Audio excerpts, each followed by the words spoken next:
Mon cher Mali, plusieurs villes frappées simultanément. Ok.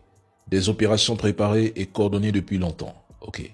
Mais il n'y a aucune honte à être attaqué par une coalition de pays ou par des traîtres de l'intérieur qui facilitent et financent les terreaux. Des ennemis de notre souveraineté ont mobilisé des moyens immenses pour tenter de briser notre élan et mettre la Confédération à genoux en frappant le Mali.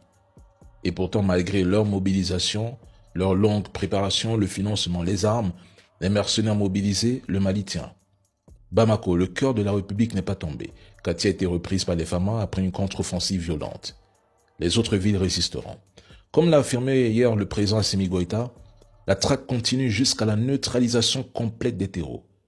Aucune ville ne sera sous contrôle terreau. Le Mali est un pays blessé, mais un pays qui refuse de plier. Contrairement aux campagnes d'intoxication et aux rumeurs propagées partout, les FAMA, avec l'appui de l'Africa Corps et du peuple, mènent déjà des frappes aériennes contre les positions terreau. Des centaines sont éliminées.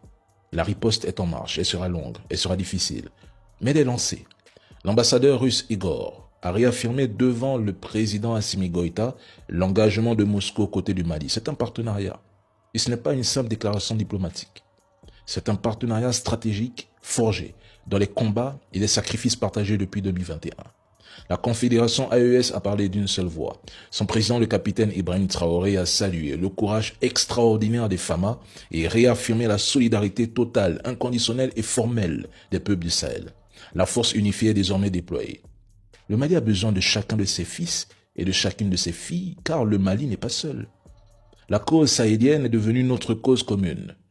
Ils voulaient voir tomber le Mali, ils rêvaient d'annoncer la fin de l'AES, la fin du partenariat russe qui les hante, la fin du rêve souverainiste africain. Ils sont déçus, très déçus.